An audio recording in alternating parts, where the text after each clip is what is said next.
And by the way, our dear friend Paul, we're live, but I just want to point out that Paul has a new camera, and man, it brings out his features, doesn't it? It's beautiful. He is very nice. What a handsome guy. All right. Hey, good afternoon, good evening, or perhaps good morning to everybody in Moor Insights land. My name is Matt Kimball. I am joined by Will Townsend and Paul Smith-Goodson with the bi-weekly Data Center Podcast. Today, while we usually go for about 45 minutes or so, today we have a shortened version of it. Some quick hits on some thoughts we have, and we will resume our regular programming in 2 weeks. With that said, we're going to have some fun. We're going to talk some interesting stuff, but do not take anything we say as investment advice or any hard decision-making, life decision-making kind of advice from us. This is for entertainment purposes only. So, however, if you'd like more information, you can always reach out to us online. Before we start, like us, love us, and make sure that you tell all your friends to listen to us in 2 weeks as well. So, quick one, we're going to talk about Cisco. We're going to talk about Google. We're going to talk about Nutanix and Dell in their dating relationship, which is going to be a lot of fun. But I think we're going to kick off with my dear friend Will Townsend, Mr. Networking and Plumbing, to talk about some Cisco stuff. Right, Will? Matt, you've been calling me the plumber lately. I don't know if I like that or not. Just don't call me Roto-Rooter man, and I'm good with that. Hey, so yeah, I'm going to hit this really quick. So I want to talk about Cisco, and they launched something called AI Defense. And I published a research note that's on our website if you want to go a little bit deeper. It was based on an event that occurred in Palo Alto in mid-January that I was invited to. It was Cisco's AI Summit, and AI Defense was a big part of that. And what AI Defense is, it allows us enterprises, according to Cisco, to deploy, develop, and secure AI applications with confidence. And there are three things that it focuses on: AI application discovery, runtime security, which is pretty critical and hard to do, and model validation. So again, if you want to learn more, go hit my research note. I do want to talk about the model validation. I think this is really interesting. And Cisco is claiming that it is unique to what they are doing. Cisco acquired a company called Robust Intelligence last year.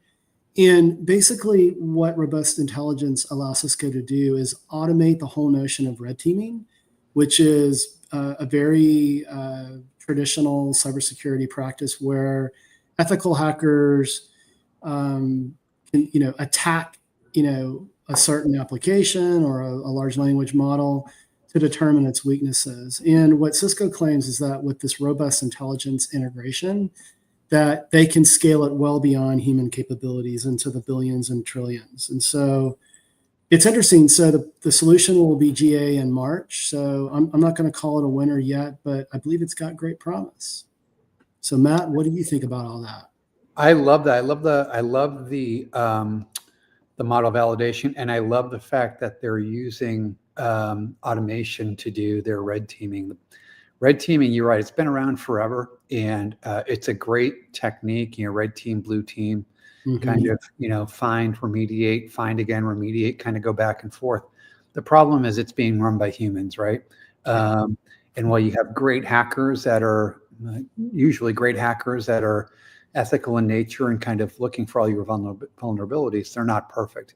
If you can kind of build this into an automation tool, my guess is it's going to be far more thorough and finding vulnerabilities and exposing those vulnerabilities, which is going to lead to a much stronger defense. So love the story. That's fantastic. Yeah, and Jitu Patel, that leads product for both networking and security, was the MC. And what he shared was, there has been some early customer preview, but that, and I like the term that he used, dynamic guardrailing. And so this model validation capability allows sort of this constant sort of fine tuning and flexibility to sort of react to new threats. And AI is going to be used within this tool as well. So, you got to figure it's going to become smarter and more intelligent as well. So yeah, I love it. Great story. Thanks. That was good. Man, we're going like boom, boom. Paul, did you have any thoughts before we move on to you and your? I just automated red teaming is going to cut down the time and effort required pretty significantly, I think. Yeah. Oh yeah, yeah. And I'm guessing it documents everything kind of in real time automatically as well. So, yeah, that's pretty cool. Very cool. All right, moving on to the brains of the operation. Paul Smith-Goodson talking about compute equaling Quadrillions X. Okay. All right. No, I wanted to revisit a couple issues on the Google Willow chip. There's kind of been some confusion about that. Not that it's wrong, it's just confusing. So one thing I wanted to talk about was the critical quantum error correction threshold. And then also talk about the benchmarking that was done and try and make some sense out of that. But the critical quantum error correction threshold is basically your error correction has got to be able to correct more errors than is happening. You know, obviously, if you've got, I mean, this is not the right metric, but if you can correct 5 errors every minute and your system is generating 6 errors every minute, you're not going to get ahead of the game. So the Willow is able to do this. It's so and you absolutely need that, obviously, for a fault-free machine. So. Anyway, that's one thing I wanted to clear up. There has been some confusion about that.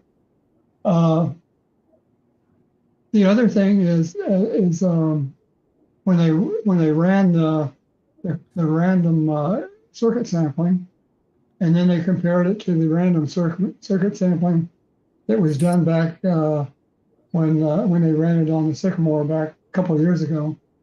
It kind of didn't make sense. Our random circuit sampling is a way to measure the quantum computer's ability to perform things that are believed to be intractable for a classical supercomputer.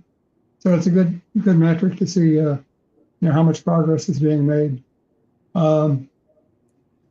It's basically a benchmark is running a quantum circuit, and they've got randomly chosen gates, and then they measure the output, and then as the number of qubits grow, then the complexity of that circuit grows exponentially. That kind of makes sense.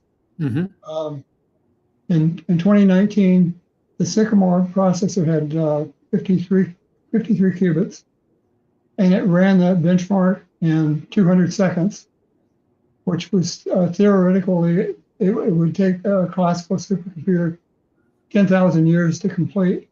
Jeez. Wow. Now, when they ran the RCS on the Willow chip, now the Willow chip's got 105 qubits in it. The Sycamore had 54, but they only used 53 because there was a fault with one of them. Okay. And it's every time you add a qubit to a quantum machine, it doubles the power. It's exponential. In other words, you have one qubit and you add another qubit. It's not twice as powerful. It's 4 times as powerful. Yep. So if you look at the difference between 105 qubits and 53 qubits, quite a bit of difference in it. Oh yeah. So anyway, the benchmark was that it took 5 minutes for Sycamore to run it, and it took 200 seconds for the Willow to run the benchmark. And like I said, the supercomputer was calculated it would need 10,000 years, but with the Willow, it would need 10 septillion years to run the same benchmark. My goodness. And it's kind of confusing, but it's because of the difference if you subtract 53 qubits from 105 qubits, And it's double that, double that, double that. It's kind of an exponential. yeah, kind it's of. like 2 to the 53rd power. Yeah. It's actually 4.8 quadrillion times more powerful than what the Sycamore was, and that complexity is what extended the time it would take a supercomputer to run it. So that was basically the. Hey, That's Paul. why I wanted to clear up it, because it didn't make sense if you just said one of them took 200 seconds and the other one took 10 seconds to do it. Yeah. So Paul, with Sycamore and Willow, these are Google projects, right? Google chips. If you look at kind of the arms race of kind of, quantum, where do you place, a Google versus a IBM versus I'm sure Microsoft is working on something. I mean, how do you kind of rank these, and I don't mean like one's better. I just mean, Yeah, well, I mean, there's different benchmarks that they can run to evaluate, one against the other, and each of these systems have got their own advantages and disadvantages. So, I wouldn't want to compare the Google chip's got 105 qubits. IBM has got a chip coming out with over 1,000 qubits. But the architecture is different. Yeah, that is a fantastically political answer. And I didn't excel in math, and so I lost Paul after about the second or third word there. 4.5 sounds quadrillion. You kind of get a feel for that. I mean, It's that's how just, much Musk is worth, I think. it's just incredible to think about, 5 years from now, 10 years from now, Yeah. what the compute landscape looks like as quantum goes from kind of like concept to nascent technology that's starting to get used, and kind of, Yeah. a 10,000 year benchmark being performed in 200 seconds is just incredible. Mind blowing. Yeah. Yeah. I mean, it depends on the error rates, the coherence time of how long that quantum state's going to last. Sure. The quality of the quantum operations, the error correction. Okay, so let's be generous. Let's be stingy and say 5,000 years instead of 10,000 years. Yeah. Performed in 200 seconds. It's still beyond the realm of like logical kind of grasping of like what this can do and what it will do and how it will impact the way we live our lives. It's incredible, incredible. Yeah, it's Okay. even fun to say 4.5 quadrillion years. That's fun. Some days it feels like I've been living that long. So Yeah. for what it's worth. Amen, brother. So anyway, I just wanted to clear that up. Thank you. That's Cool. fantastic. These are always fun discussions. And we're going to go from really smart stuff to maybe not as smart, but quite interesting. Nutanix and Dell get cozy. I think this one is me, if I remember correctly. That was a joke. All right. So let me give you a quick setup and then a quick what's going on. So a couple of years ago, as we all know, Broadcom bought VMware. And I'm not here to say it was a good move, a bad move, but it was a disruptive move. And it has caused virtually every enterprise organization to rethink their virtualization strategy. I actually wrote an analyst insight on that very point, Matt, last year. So Okay, yeah. Another gratuitous plug for my writing. Yeah, that is pretty gratuitous. No, I'm kidding.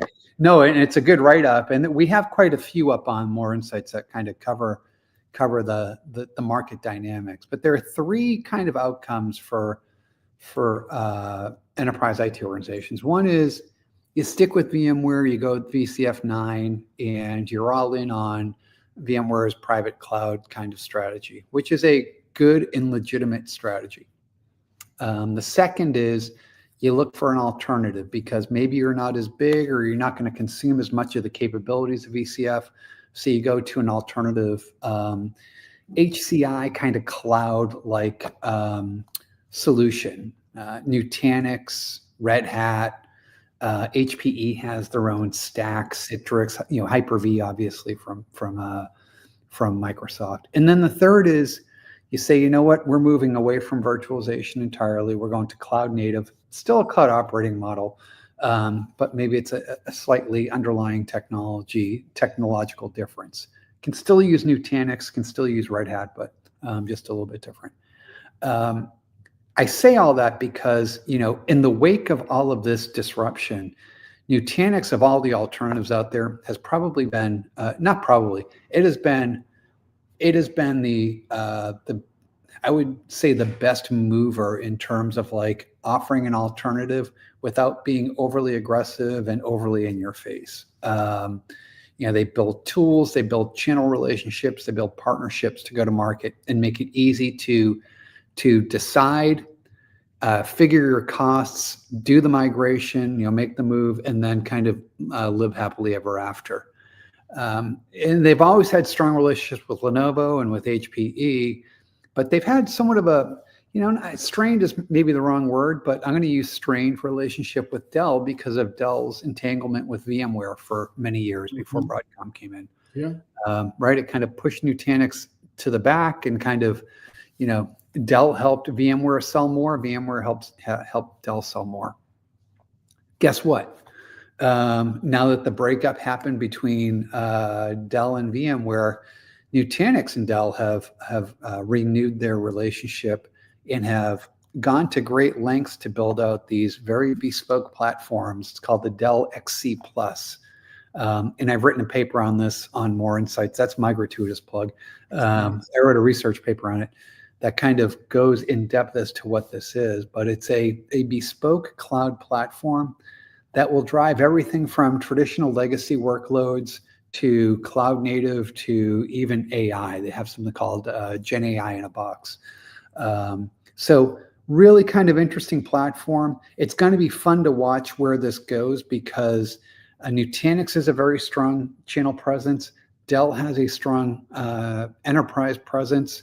Dell can leverage Nutanix up market or down market, and Nutanix can leverage Dell up market. So going to be fun to watch, but it's been an interesting ride. And man, this is a really cool platform they've put together. And of course, there's the Intel derivative and the AMD derivative, or I should say offering. But really cool stuff. Anyway, I thought it was worth talking about because it's literally 2 years on, people are still talking about kind of the VMware disruption. It's been that big of a move. So it's fun to kind of see what's happening and how companies are kind of responding to all of this. That's question for you. From your perspective, is what's driving this? It's cost containment, right? So how much more aggressively positioned is Nutanix, with these partnerships with Dell and others relative to the VMware solution, right? I'm assuming the OpEx profile is super aggressive, right? Price wise, Nutanix is very attractive relative to VMware. Yeah. That's part one. Part two, when you go with VCF, you're building out a private cloud. Now you can have that private cloud reside on-prem, or you can have it reside on AWS or Azure, but it's your private cloud. I mean, think of it as kind of sovereign to your company, right? Mm-hmm. And the connective tissue to cloud services, even though it's residing in AWS, it's your siloed environment. Yeah. And connectivity to other services is kind of limited. Nutanix is far more open. Okay. And I say it's more cost effective. It really depends on how much you leverage the technology. If you leverage all of VCF, all of its capabilities, then it's probably a great value, right? Yeah. It's a great value, but you have to consume all of its capabilities and you have to be of a certain scale to really kind of see those kind of TCO benefits. So I think there's always been talk about VMware is going to go after the top 1,000, top 2,000, and just kind of focus on them. I don't know that that's the case, but it certainly is a solution that is more attractive. The larger you are, the more attractive its solution is. Okay, that makes sense. Yeah. I got a question. If an enterprise customer is moving from VMware to Nutanix, isn't that quite a bit of change management, retraining, and maybe even re-architect? Yeah, that's a good question, Paul. So it's kind of a continuum, right? And this is what I think has held a lot of that inertia or gravity, if you will, has kept a lot of very large customers running on VMware who might otherwise consider alternatives, because VMware over the last, almost 20 years or 20 years or so has become so deeply embedded in the enterprise. It's not just, I'm running VMs on VMware. It has become the control plane for my data center. Compute, networking, storage, workloads that run within my cloud environment. Everything is built around VMware. And that is product, that's people, that's processes. So simply saying, well, I'm not happy with VMware, so I'm going to go to Nutanix or Red Hat or Hyper-V. It's nice to say that, but it's not an easy move. I mean, I've seen estimates where companies say it's going to take them, a full 5 years to migrate off of VMware onto an alternative platform. That is crazy, right? So that's to what you said, that's the stickiness that VMware has within these organizations, and Broadcom will play that well. I expect at some point you're going to see a co-pilot or an assistant that enables. In fact, AWS has I forget what they call it, but they have their version of Copilot that will look at your existing VMware environment and tell you how you take that and you remove your dependencies and move everything up into AWS. I expect to see similar kind of copilots come out, or AI assistants come out for Hyper-V, for Red Hat, for VMware, or for Nutanix. It only makes sense, right? Because otherwise, it's a bloody mess. Yeah. All right. Well, look at this. Like, we got 3 topics in 23 minutes. Man. Crazy. I know. Oh, by the way, we should have said this at the beginning. This is episode 37, which is really cool. Again, a prime number. I'm a huge fan of prime numbers. Episode 38 will be twice as long because we're going to cover twice as many topics. But anyway, before we get going, any last thoughts on kind of what you're seeing out there, guys? We have about 2 or 3 minutes to kind of to play around with. If you want to throw any. Yeah, I'll throw something out. So news broke around SolarWinds and a private equity company taking it private, and I shared some initial thoughts on my X handle, on my LinkedIn handle. Not surprised to see that. From my perspective, the company did its apology tour, but it never really did anything beyond that to communicate what it was doing to basically address that issue and prevent future occurrences. And so, Man, so what's that? How the mighty have fallen.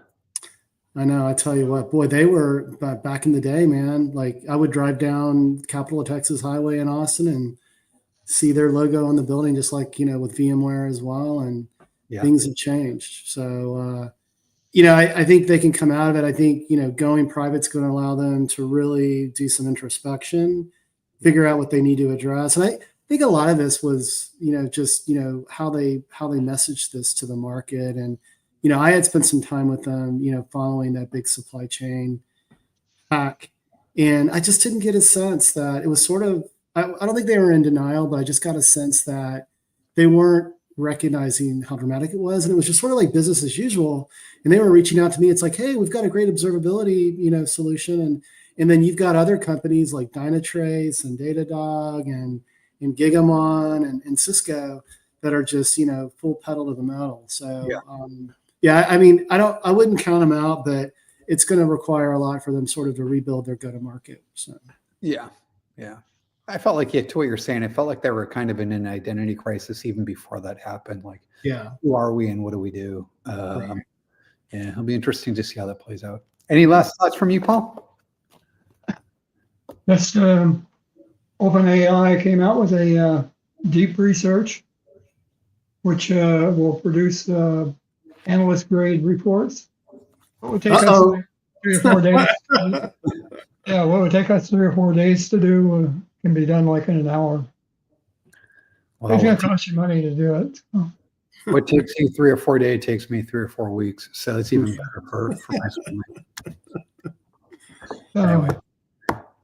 All right, listen, guys, we're up against the clock here. I know that we have some tight schedules. Everybody's kind of got things they have to fly to. Thank you for taking this shortened approach. This was a lot of fun, actually. I like the pithiness. And y'all have a great weekend. And before we close out, just a reminder, hit the like button, subscribe. If you don't like us, get on Twitter and or X and complain about Will Townsend's stuff. And do not take anything we say as investment advice. And other than that, have a great weekend, and we'll see you in 2 weeks. TGIF. Right on. Thanks, guys. Yeah, thanks, Matt.